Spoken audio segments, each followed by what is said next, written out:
As I woke up this morning, following my usual routine, I prepared my dear husband's favorite sandwich and freshly ground coffee.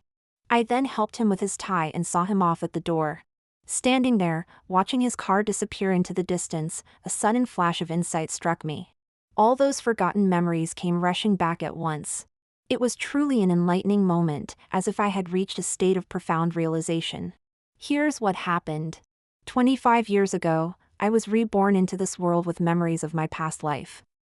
At first, I didn't realize I had entered the world of a book. It wasn't until a man, smiling so widely his eyes nearly disappeared, said, "Darling, we have a name for our little one now. How do you like Tammy Wakefield?" Although the name Tammy Wakefield sounded vaguely familiar, I didn't think much of it at the time.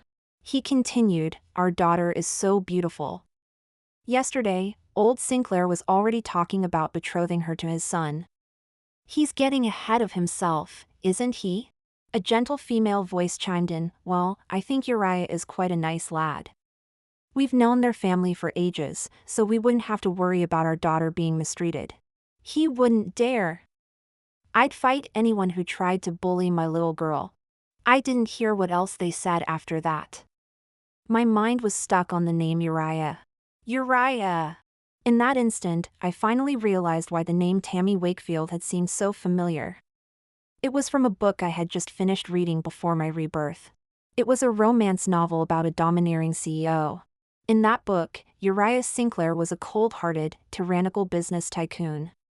And the bubbly little secretary, Mabel Xavier, was the apple of his eye. As a newcomer to the corporate world, Mabel faced countless setbacks and challenges at work, but she always maintained her enthusiasm and hope for life. Her innocence and perseverance caught the CEO's attention, and instead of reprimanding her for her mistakes, he offered her a great deal of help. Gradually, the CEO's initial curiosity towards the little secretary transformed into deep affection. Thus began their romantic love story. However, for a beautiful love to endure, there must be a few troublemakers to add spice to the mix. Tammy Wakefield was one such troublemaker. Tammy and Uriah had grown up together, childhood sweethearts who had been betrothed since they were young. They married as soon as they came of age. Tammy loved Uriah deeply, but for Uriah, his feelings towards Tammy were more about responsibility than love. Or rather, before Mabel came along, Uriah didn't even know what love was. His career and love life seemed to have been arranged for him, and he just needed to follow the plan. But Mabel's appearance was like a ray of sunshine, breaking through the stillness of a stagnant pond and igniting a passion Uriah had never experienced before. To move the plot forward, it was time for Tammy to make her entrance. As his wife, she quickly noticed her husband's unusual behavior and, piecing things together, she found Mabel. Then came all sorts of bullying and oppression towards Mabel. However, Tammy's actions not only failed to harm Mabel but also made Uriah realize his true feelings for her. With each incident, Uriah grew to dislike Tammy more and more, eventually asking for a divorce. Tammy refused to agree, of course. She went as far as to have Mabel kidnapped, intending to destroy her. This finally crossed the line for Uriah. He used his immense power to crush the Wakefield family, then gave Tammy a taste of her own medicine by handing her over to some thugs. And so, Tammy Wakefield died without a trace. Uriah and Mabel went on to live happily ever after, eventually having a set of twins. Happy ending! When I realized I was living in a romance novel, I had only one conviction: cherish life and stay away from Uriah Sinclair. And that's exactly what I did. Before the age of 3, I fully demonstrated my dislike for Uriah Sinclair. Whenever I saw him, I would cry. If he came near, I would bite. I'd always save my spit up to aim at him. And I'd wait to pee on him whenever I could. As a result, Uriah Sinclair would dodge me whenever he saw me. I was quite pleased with this. I thought if I kept it up, I could surely become a stranger to Uriah Sinclair. But fate seemed determined to work against me. On my 3rd birthday, it felt like something hit my head. In an instant, I completely forgot about living in a novel. All I could see and think about was Uriah Sinclair's irresistibly handsome face. For the next 22 years, I became Uriah Sinclair's biggest fan. I followed him around every day, and he seemed to enjoy my pestering, never rejecting me. This not only fueled my enthusiasm but also, without a doubt, led us down the aisle. No, into the grave. Standing outside the mansion, I pinched my thigh hard until tears streamed down my face. Damn it, I was fooled by his good looks. Entering the mansion, I saw delicate sandwiches and steaming hand-ground coffee still on the dining table. Untouched. Come to think of it, Uriah Sinclair suddenly stopped eating the breakfast I made 4 days ago. His reason was, too early, not hungry. I didn't think much of it and continued to wake up early to cook for him every day. But now, with my memories restored, I finally knew the reason.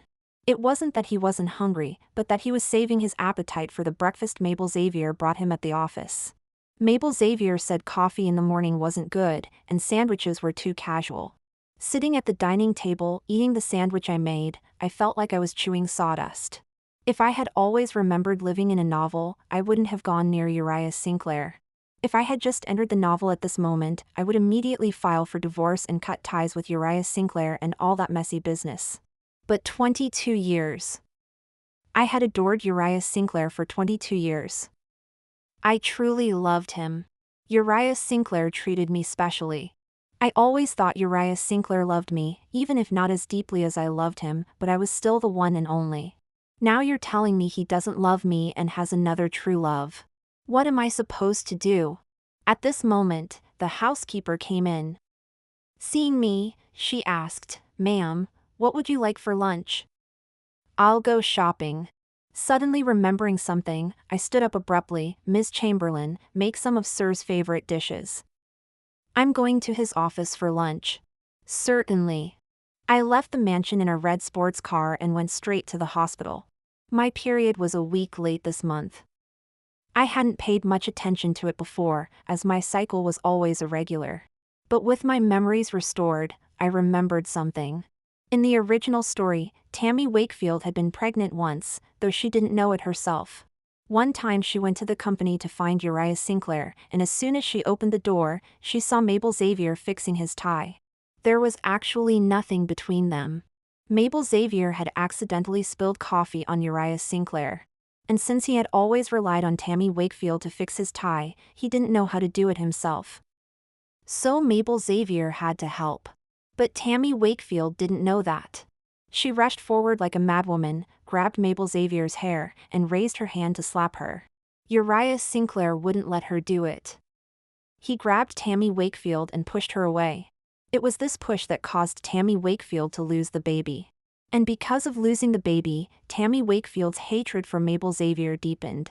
However, this plot wasn't for Tammy Wakefield's sake, but to promote the relationship between Uriah Sinclair and Mabel Xavier.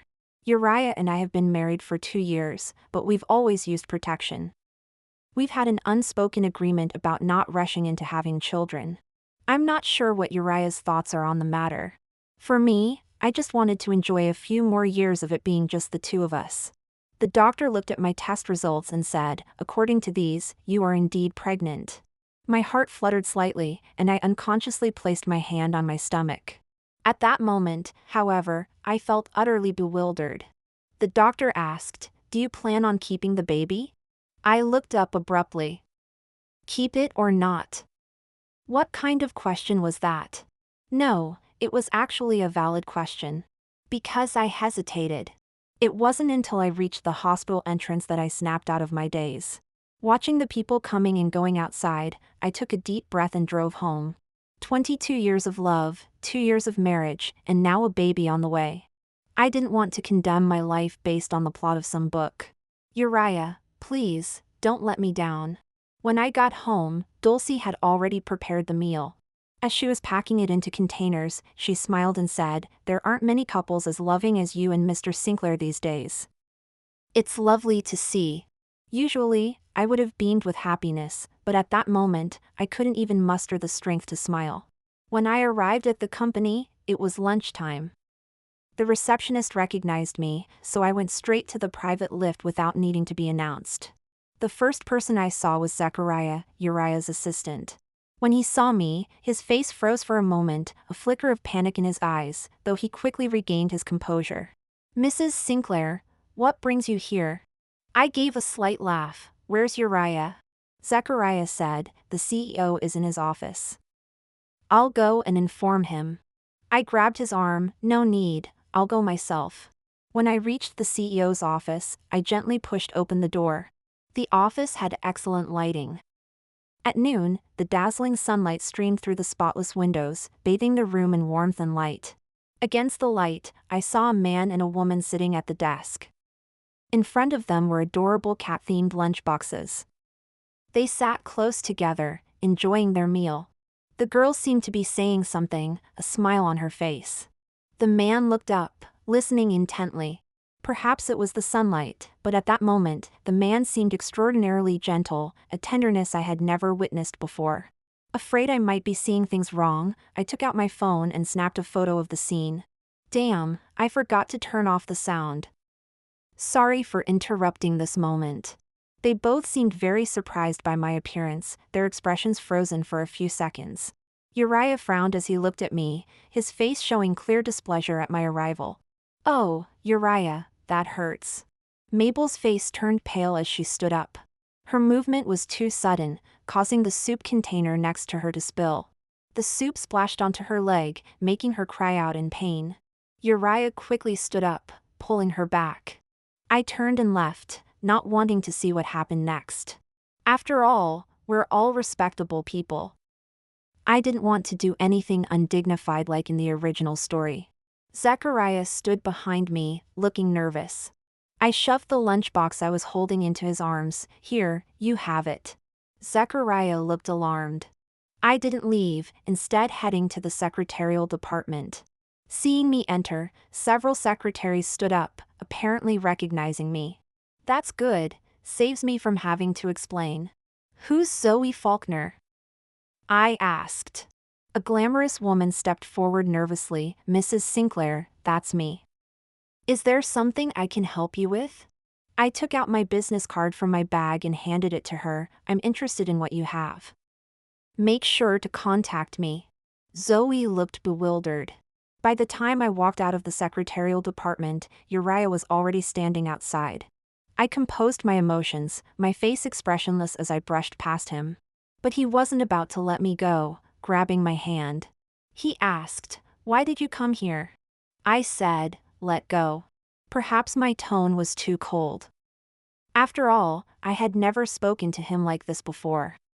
Uriah tightened his grip on my hand. Tammy, don't be like this. I took a breath. Uriah, let go. I don't want to talk to you right now. Breaking free from Uriah's grip, I left the company without looking back. After leaving the office, I didn't go home. Instead, I checked into a hotel room. Zoe Faulkner didn't disappoint me. She contacted me after just an hour and a half. In the original story, Zoe was a minor character. She was particularly confident about her looks, a confidence that made her a bit arrogant. So when Mabel Xavier caught Uriah Sinclair's eye, Zoe was incredibly jealous. It could be said that Zoe was the first to discover that something was going on between Mabel and Uriah. Due to various complex emotions, she took photos of all the intimate moments between Mabel and Uriah when they were alone. These photos later ended up in my hands and also became the catalyst for my transformation. I'm not interested in transformations. But I love gossip. I bought all the juicy gossip from Zoe with a sum of money. I must say, she delivered. Not only did she have photos, but videos too. I stared at these for nearly 2 hours, until my eyes were sore and my stomach was growling. I rubbed my temples. Although I had no appetite and didn't want to eat, thinking of the little seed in my belly, I ordered some food anyway. Just as I hung up the phone with room service, my mobile rang. It was Uriah. I didn't answer, just hung up. He didn't call again. That's typical Uriah. After hanging up on Uriah, I dialed Mr. Harrington, the solicitor. Mrs. Wakefield, what can I do for you? Draft a divorce agreement for me. I need it tomorrow. The other end seemed shocked and didn't respond for a while. I thought there might be a problem with the call. Hello? Mr. Harrington? Mr. Harrington finally came to his senses. What did you say? Whose divorce agreement?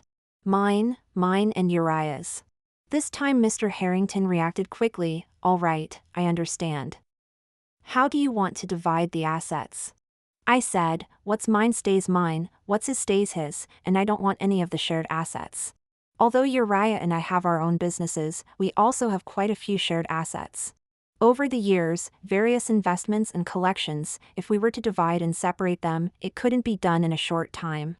Mr. Harrington, so you're walking away with nothing? I don't like the phrase walking away with nothing. Then let the shared assets be mine, he doesn't get any. Uriah should have at least that much generosity. All right, I'll draft it right away and send it to you as soon as it's done. Mr. Harrington was very efficient. He completed it in half an hour and sent it directly to me. I was surprised. At this speed, I hadn't even finished my meal. I decided to give Mr. Harrington a big bonus at the end of the year. After finishing my meal, I prepared to go downstairs to print out the divorce agreement and develop those photos as well. As I opened the door, a dark shadow loomed over me, startling me. I quickly looked up to see Uriah Sinclair. I let out a sigh of relief, but my tone was still harsh as I growled, "Are you trying to scare me to death?" I wasn't surprised by Uriah's arrival. He was a man with a strong sense of responsibility, and as long as I was his responsibility, he wouldn't leave me alone. Since I wasn't answering his calls, he was bound to come looking for me. "Why aren't you coming home?" he asked in a low voice. I said, "Since you're here, come in and sit for a bit. I have something to tell you." With that, I made to leave. "Where are you going?" he asked. "To print some documents." "I'll come with you." I pushed him away, looking at him with a tone that brooked no argument. "No need. Wait here." Uriah frowned but eventually let me go. When I returned with the printed documents, Uriah was sitting properly on the sofa. He was always so prim and proper, like an emotionless robot. But this afternoon, looking at those photos, I realized that wasn't the case at all. I glanced at him and lowered my head. 2 copies of the divorce agreement. I took out a pen from my bag, signed them, and then handed them to Uriah. Uriah took them with a puzzled look. As he read the words on the document, his expression suddenly changed, and he looked up at me in disbelief. "Divorce? You want to divorce me?" I nodded, yes. Uriah stared at me intently, and I calmly met his gaze. After a moment, he slammed the documents on the table. "Reason." I took out the developed photos and threw them in front of him. The top one was of him and Mabel Xavier standing on the rooftop, looking into the distance. The photo was taken at a good angle, capturing the moment they looked into each other's eyes and smiled. Uriah flipped through the photos one by one. His expression remained calm and unperturbed, not even his hands shook as he held the photos. "You've been spying on me?" After looking through the photos, Uriah raised his head, his eyes filled with impatience and hidden anger. I laughed bitterly at Uriah's reaction. "So after seeing all this, the only thing you can think of is to blame me? Uriah, you're really something. You've successfully shown me your talent for deflecting. But let me clarify, I didn't follow you. Someone happened to take these photos, and I just bought them. Is there a problem with that?" Uriah's brows were deeply furrowed. "That's not what I meant. Mabel and I are just normal colleagues.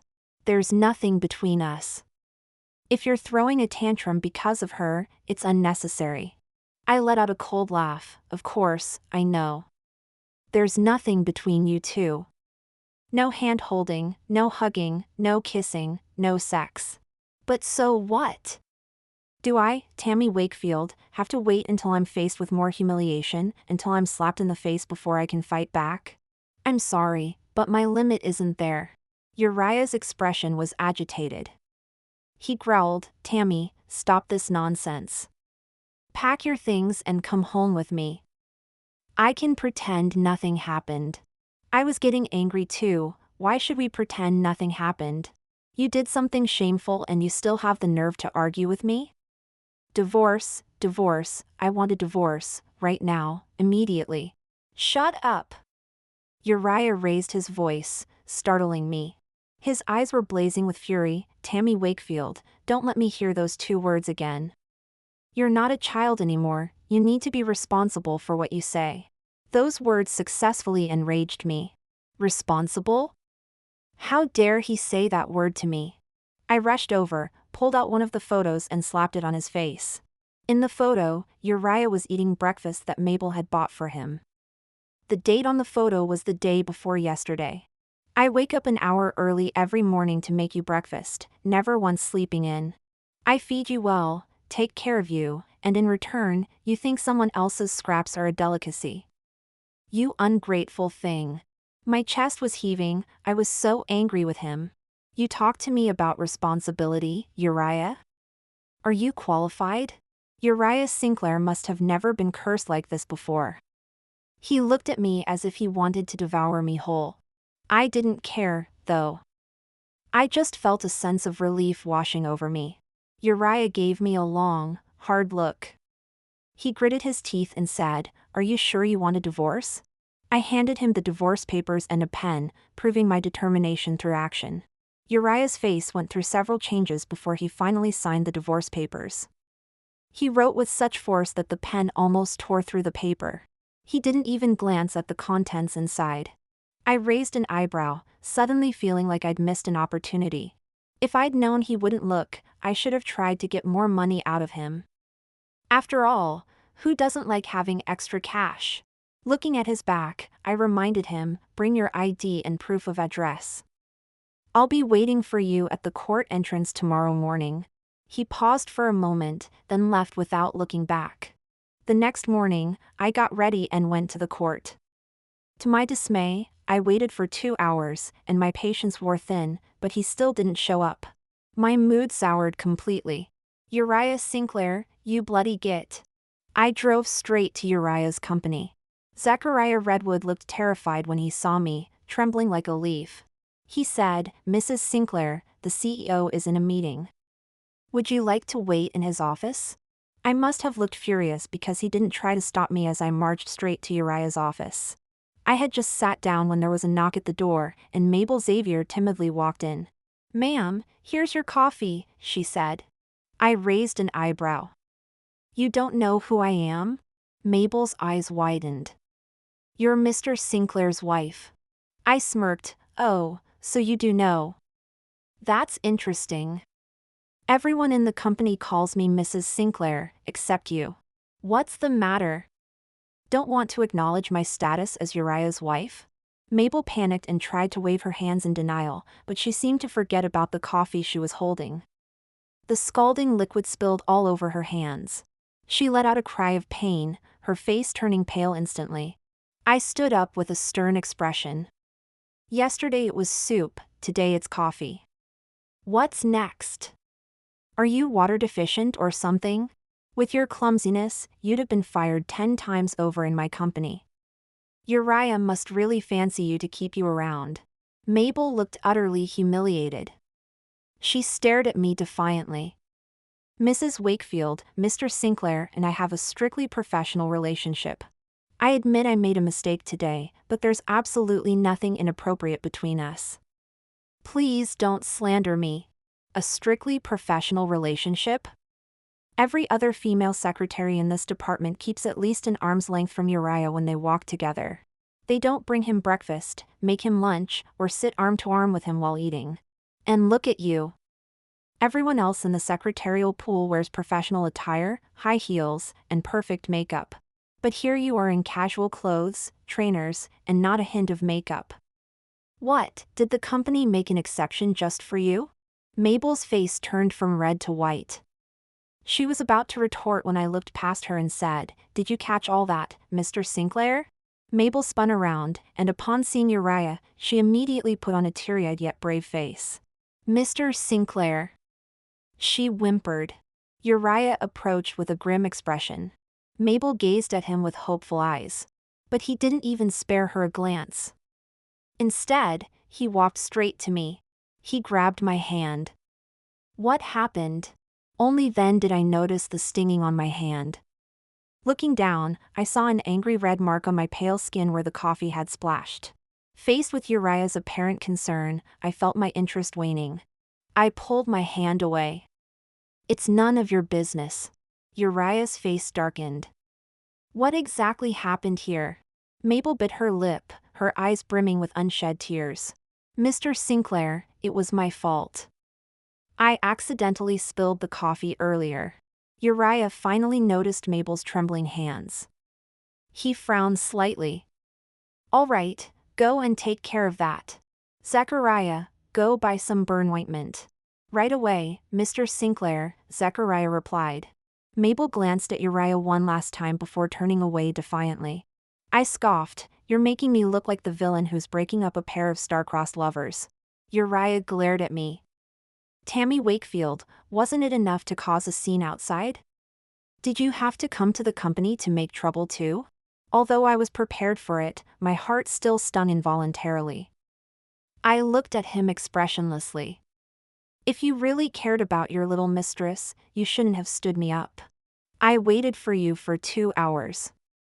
Where were you? Not only did you not show up, but you didn't even bother to call. Is your time the only time that matters? He had really angered me this time. I felt my head spinning, my vision going dark, and my body swaying backwards uncontrollably. Tammy. Uriah caught me in his arms. I fell against his chest, shaking my head. The dizziness came and went quickly. I was fine now. But his scent, once so familiar and beloved, now crept into my nostrils, making me want to vomit.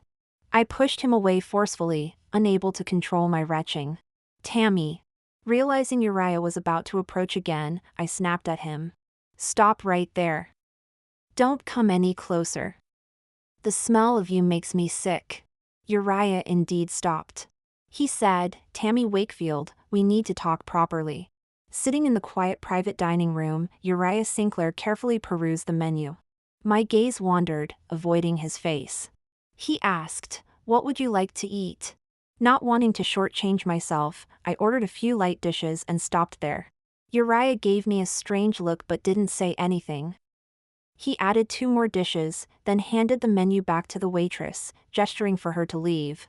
As the waitress left, he suddenly moved to sit beside me. Unexpectedly, he grabbed my hand. I was startled and instinctively tried to pull away, but Uriah stopped me. He said, be good, don't move. His words made my heart ache, as if someone had squeezed it.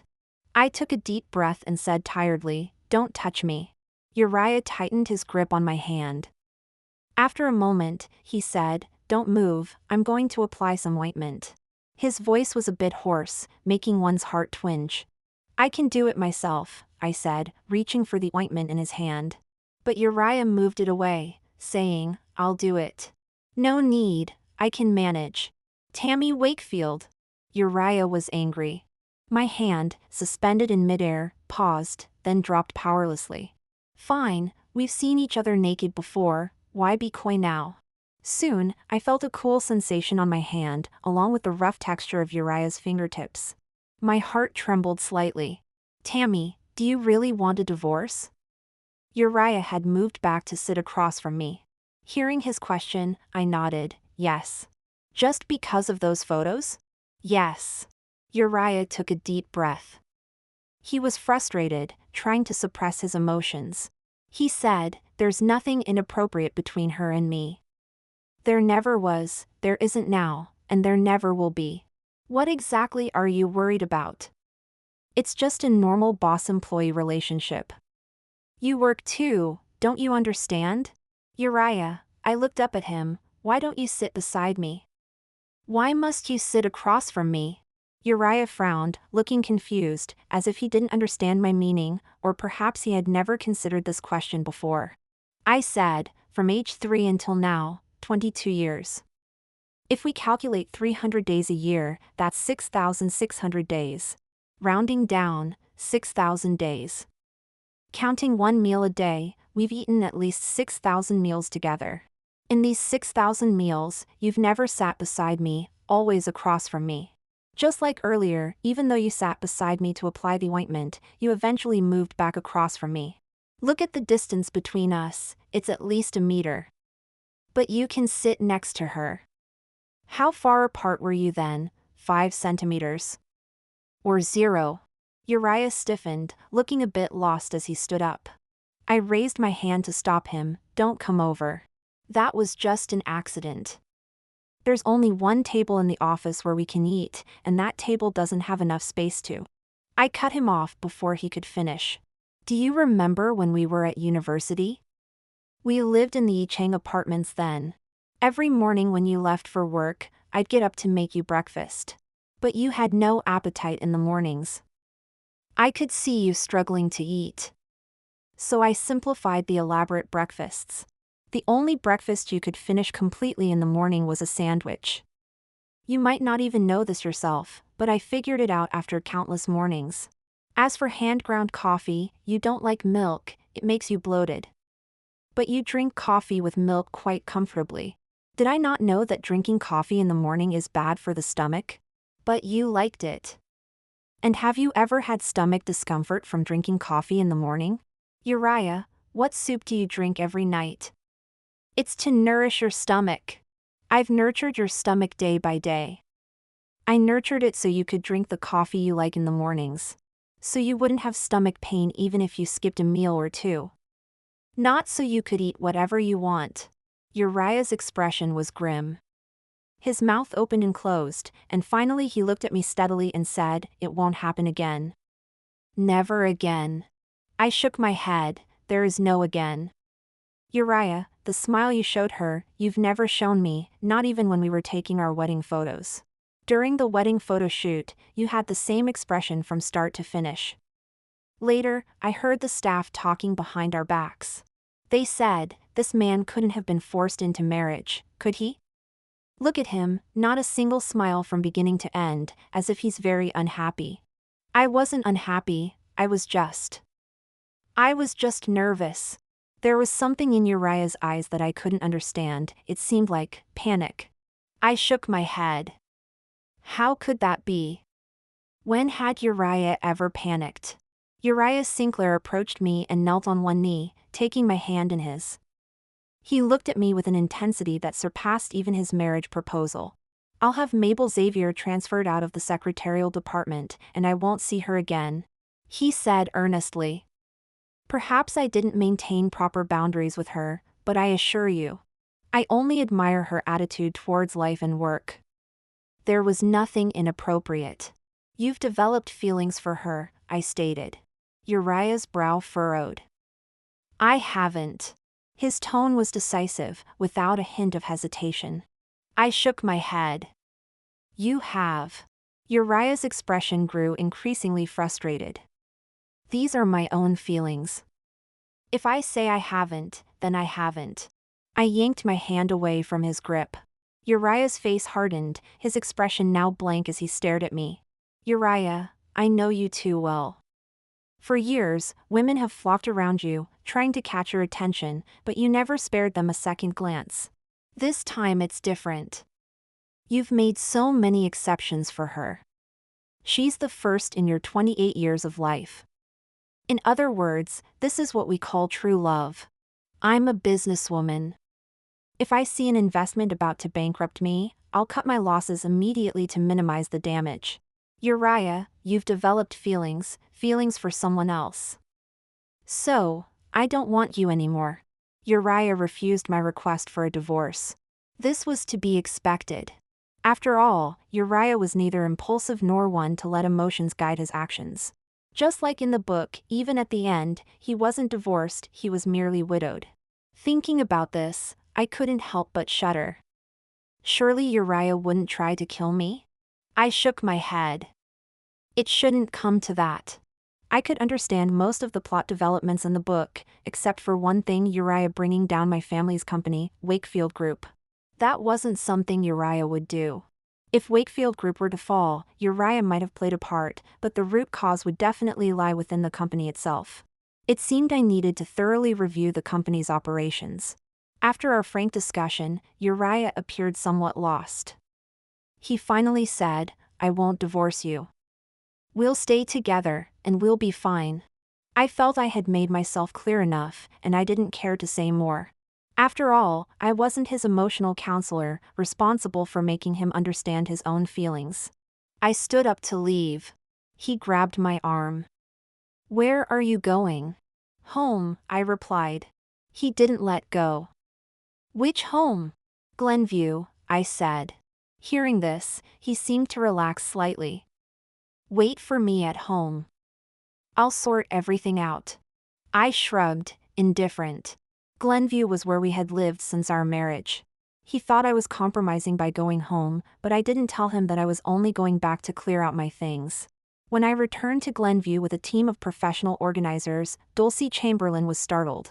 At first glance, it looked like someone was coming to repossess the house. Dulcie looked bewildered. "Ma'am, what are you doing?" "Moving out," I replied. I arrived with a large group and left with an equally large group. Dulcie tried to approach me several times but was deterred by my calm demeanor.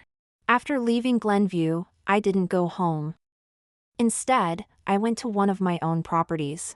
Mr. and Mrs. Wakefield were still on holiday and hadn't returned.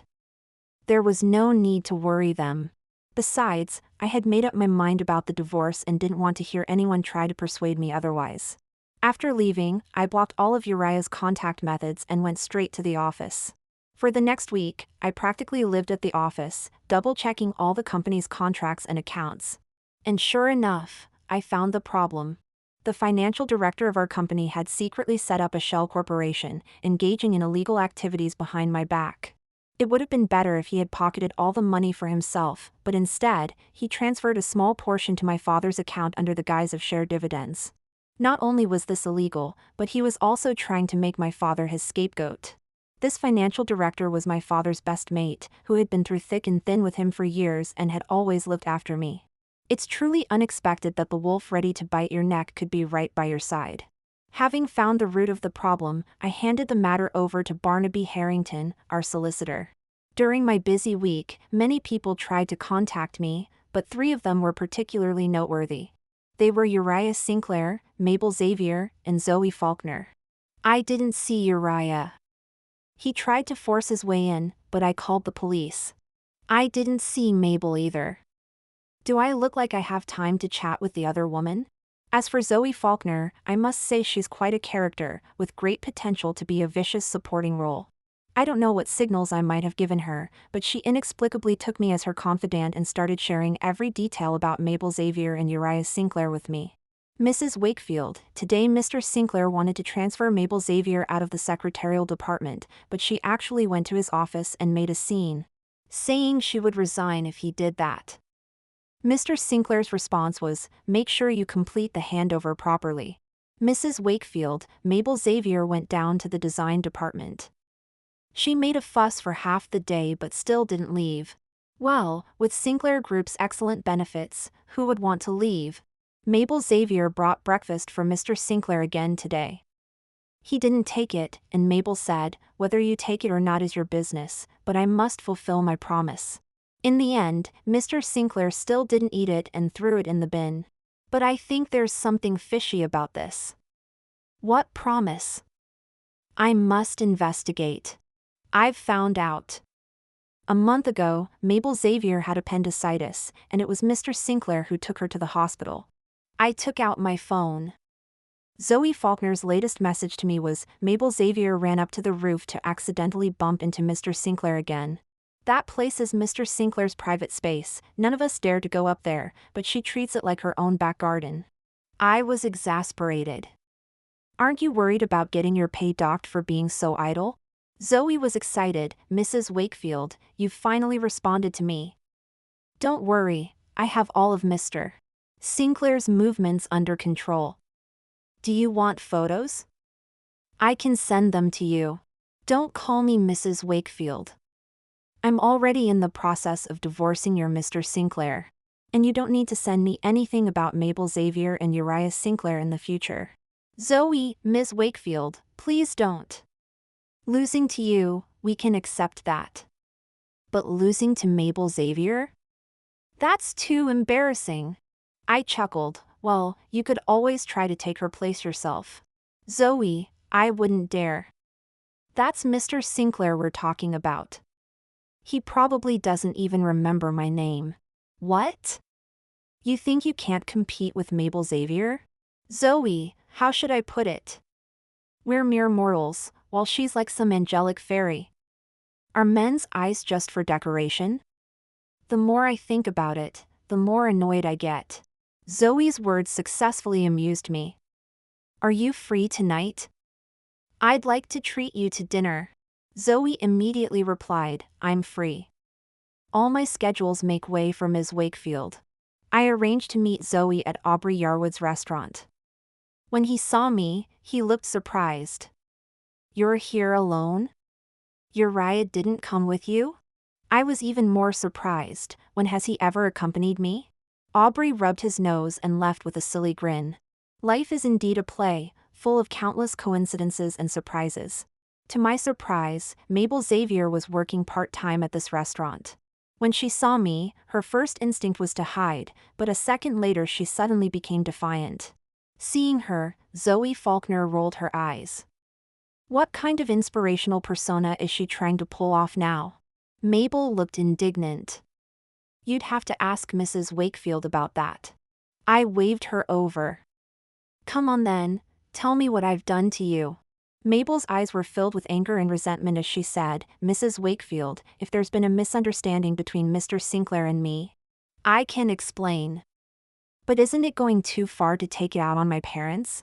Mabel, I'm giving you a chance to speak, so make the most of it. Don't play word games with me here. Holding me accountable? You're not in a position to do that. Just as I finished speaking, Uriah Sinclair rushed in, looking disheveled. He was wearing a light gray suit that I had bought for him. I'd made a mistake. I'd thought of everything else, but forgot about the things I'd bought for him. I should have taken those with me too. I smiled slightly. I spoke too soon. It seems you might be in a position after all. Look, your backup has arrived. Mabel turned around, her face lighting up with joy as she saw Uriah. But Uriah didn't even spare her a glance. His gaze was fixed on me, not leaving for even a moment. I looked at him. He seemed haggard, thinner, with a hint of dejection in his brow. I said, have you come to back up your little lover? Why insist on doing something so improper? Wouldn't it be easier to just divorce me? What, are you looking for a thrill? Uriah seemed not to have heard my words. He took 2 steps forward, staring at me intently. Why won't you come home? Why won't you see me? I hardened my expression, not wanting to engage in this pointless conversation any longer. I turned to Mabel. I know you've been looking for me these past few days. I'll give you one last chance. If you have something to say it now. Mabel looked at Uriah expectantly, but when she realized he wouldn't give her any response, she turned to me with a humiliated expression. Mrs. Wakefield, why did you fire my parents? They've worked diligently at Wakefield Group for so many years. How could you fire them on a personal whim? What did they do wrong? What a coincidence. Mabel, have you been watching too many romantic dramas? Do you know how many people work in my company? Who are your parents to warrant me personally firing them? Let's put aside the fact that their dismissal had nothing to do with me. Even if I had ordered it, so what? Do you think I run such a large company and make so much money for charity? No, I do it because it pleases me. As the highest decision maker in the company, don't I have the right to fire a few people of questionable character? Mr. Sinclair, did I do that? My hand was gripping the wine bottle tightly. If Uriah said even one word I didn't like, I was ready to smash it over his head. Uriah looked at me and said, come home with me. I've found everything back. Everything is just like before. Come home with me. Has this man lost his mind? Mabel wasn't pleased. How can you say my parents are of questionable character? Because they raised a daughter of questionable character like you. Mabel's face turned bright red. Mrs. Wakefield, does your wealth and power give you the right to bully people like this? I was just grateful that Mr. Sinclair took me to the hospital. What did I do wrong? I nodded very understandingly. I get it all. I glanced at Zoe Faulkner, who was watching excitedly beside me, and asked her, if you had appendicitis, would you call Uriah? Zoe shook her head vigorously, making her chest bounce. Do I not have a phone? Can't I call an ambulance? Don't I have parents? They'd be the first people I'd call. Don't I have friends? Am I that pitiful? Besides, even if I did call Mr. Sinclair, he'd probably just call 999 for me at most. This comment was a precise and cutting jab. Uriah stared straight ahead and said, I was wrong. It won't happen again. I lost interest in the conversation. Mabel, don't get discouraged. Once I divorce Uriah, you can take my place. For now, just hold on a bit longer and don't give me a reason to finish you off. Uriah clenched his jaw. He grabbed my hand. We won't get divorced. Not now, not ever. There's no one else, only you. I tried to pull my hand away, but his grip was like iron. Come home with me. He started pulling me towards the exit. How could I let him have his way? In the struggle, my stomach hit the corner of the table. A sharp pain shot through my entire body. My face paled, and I instinctively protected my stomach. Uriah immediately embraced me. What's wrong? Tammy, what's wrong? Where are you hurt? Don't scare me. I clutched his arm tightly. The baby, the baby. Confusion filled Uriah's eyes. His gaze moved down to my stomach, and he stared at me blankly. I glared at him with red-rimmed eyes. Uriah Sinclair, if anything happens to my baby, I swear I'll make sure you and Mabel Xavier don't live to see another day. As for the child in my womb, it could only be said that the timing was off. But I wasn't willing to give up on them. If love and marriage couldn't make my life more perfect, then so be it. But a child was different. The role of mother was one I wanted to experience. Lying on the hospital bed, Uriah Sinclair gripped my hand tightly. I tried to pull away a few times but couldn't, so I just let him be. The doctor said, You're showing symptoms of a threatened miscarriage, but your physical condition is still quite good. Stay in the hospital for a few days, then make sure to rest afterwards. Keep your mood positive and avoid any further impacts. Uriah nodded. Thank you, doctor. I glanced at him impatiently. Uriah. Uriah looked at me. Get out. Uriah's face stiffened, his jaw visibly clenched, and even his hand hanging at his side noticeably tightened.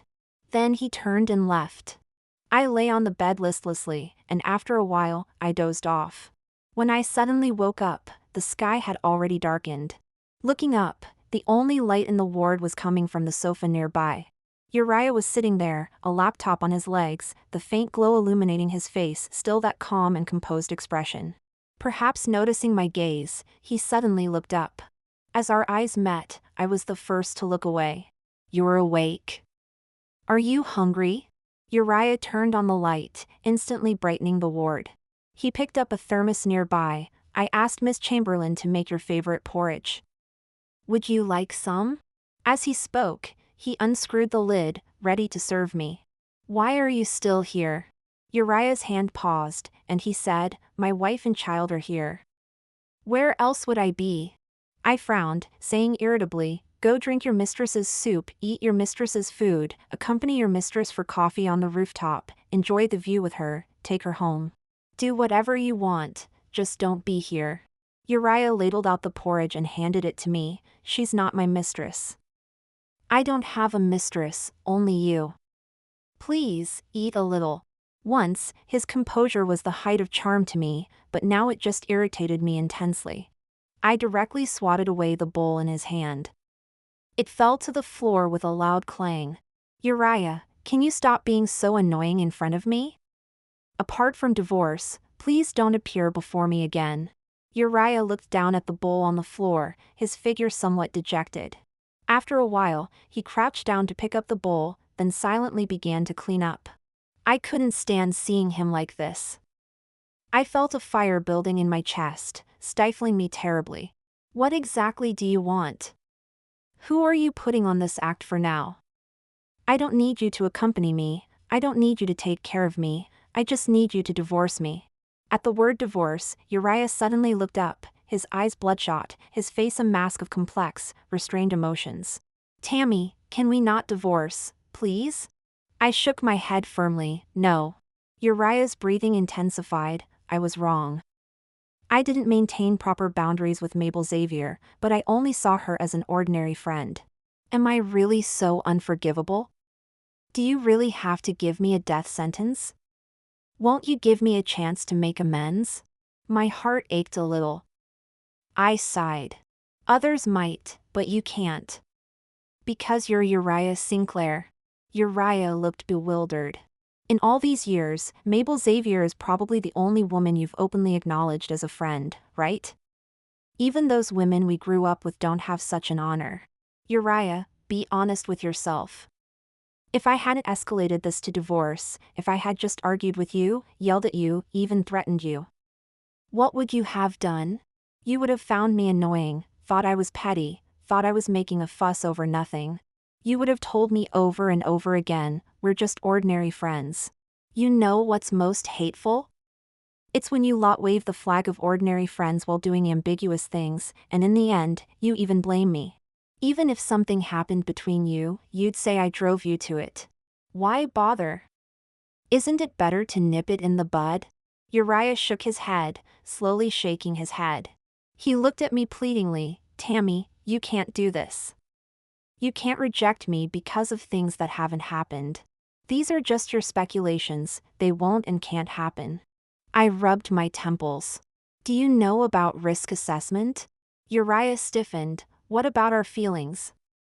Our 22 years together, are you just going to throw it away so easily? We're having a child now, things will only get better. Tammy, you still love me, you still love me. It seemed this love was the last bit of strength he was clinging to, the strength I had given him. I interrupted him. Uriah, do you love me? Uriah looked at me, and for the first time, he answered this question directly. His gaze was deep, his eyes determined. He said, Tammy, I love you. I sneered. If you can do such ambiguous things while loving me, what's wrong with me wanting a divorce while loving you? I'm telling you seriously and solemnly, I will only give birth to this child as a divorced woman. Otherwise, I'll have an abortion in a week. My words were cold and cruel, hurting both him and myself. There was a muffled thud behind me, followed by Uriah's roar like a trapped beast. Tammy! I spent a week in the hospital. During this week, Uriah Sinclair brought me meals punctually every day. Apart from spilling a bowl of porridge at the beginning, I didn't fuss afterwards. I accepted all the food he brought without complaint. After all, one shouldn't make things harder for oneself. I ate the food he brought, but Uriah seemed to become more upset. He said, Tammy Wakefield, I'm very afraid. I feel like you're getting further and further away from me. I must say he's a clever man, seeing the essence of the problem. The news of my hospital stay to take care of my pregnancy was kept under wraps at both my and Uriah's instruction. So in the end, only Zoe Faulkner came to visit me in the hospital. Zoe is talkative and gossipy, never stopping for a moment. She spilled everything about their company to me in one go. She said, Uriah fired Mabel Xavier. She said, Mabel confronted Uriah, looking like she was about to cry but holding back, appearing strong and unyielding. She said, Mabel questioned Uriah about what she had done wrong. In response, Uriah said, I'm the boss. Do I need a reason to fire an employee? Zoe expressed that this line was incredibly cool. She said, after hearing this, Mabel's face turned pale, looking betrayed and heartbroken. But Uriah didn't even give her a glance. I was curious, how do you know all this so clearly? Had they become bold enough to openly observe Uriah's gossip-worthy moments in their company now? Zoe said, after Mabel rushed in, Mr. Sinclair asked me to bring him a cup of coffee, then told me to wait as he had a document for me to take out. So, I witnessed the whole thing. She was very proud. I was speechless. Seeing my incredulous expression, she seemed to realize something. So, I was used as a messenger? She asked. On the 5th day, Uriah still wouldn't relent. I directly scheduled an abortion. That evening, Uriah sat by my bed, his face filled with pain and dejection. He said, Tammy Wakefield, you're too cruel. You gave me 22 years of confidence. You made me believe that everyone in this world might leave me, but you never would. Yet you've abandoned me without hesitation. Uriah was choking up, he was crying. This realization made my heart twinge, but only for a moment. I said, then let's say I was wrong. Uriah shook his head. No, it's all my fault. I didn't cherish you. He looked at me with red eyes. Tammy Wakefield, if we could start over, would you still be with me? This question stunned me for a moment. Looking back on the past, those 22 years we walked together, I accompanied him, and he did the same for me. Yes, I replied. Uriah stared at me blankly, letting out a painful cry of anguish. For the first time, he truly realized what he had done wrong. He said in a hoarse voice, Tammy, I agree to the divorce. Since there were no property disputes, my divorce from Uriah Sinclair went smoothly. Uriah drove me back home. At the doorstep, I stopped him. This is far enough. Uriah looked haggard, with dark circles under his eyes. He asked, Tammy, can I come to see you in the future? I don't think so. We both fell silent. I turned and entered the house, leaving Uriah standing where he was. Mr. Wilfred Wakefield and Mrs. Olive Quillen had returned from their holiday. Mrs. Quillen was delighted to see me. Tammy, have you lost weight? She asked with concern. Lost weight? That's good. Mr. Wakefield came downstairs. Where's Uriah?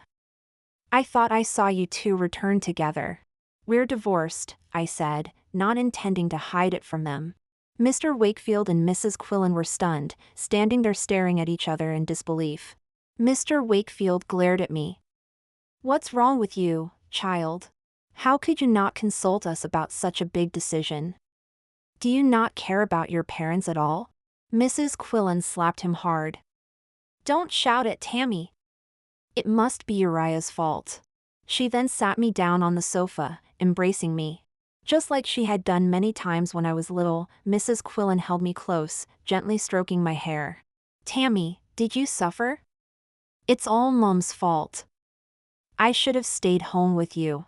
Smelling the familiar fruity scent on Mrs. Quillen, I felt a lump in my throat, and tears started streaming down my face. I hugged Mrs. Quillen tightly, burying my face in her embrace, and began to sob uncontrollably. All the grievances, anger, and melancholy erupted at that moment. I cried for a long time until I fell asleep. At home, in my mother's arms, I finally had a peaceful sleep. When I woke up, it was already 3 in the afternoon. I opened the door to find only Mrs. Quillen at home. Mr. Wakefield had gone out somewhere. Mrs. Quillen had made some soup. Drinking this bowl of my favorite soup, I felt completely comforted. Mrs. Quillen said, rest at home for a while.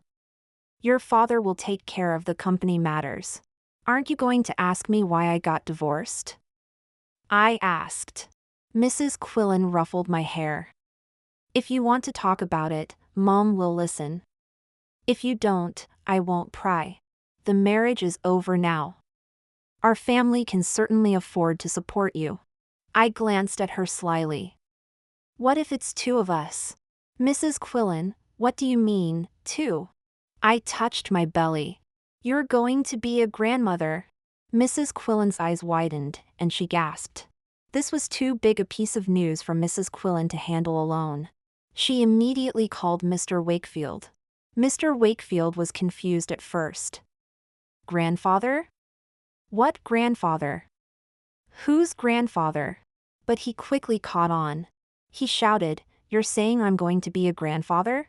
Then he said through gritted teeth, I'm going to find Uriah. I panicked. Why are you looking for Uriah? Mr. Wakefield's tone was hostile. After how he's treated you, can't I settle scores with him? What? Are you still protecting him? Settle scores? That's fine then.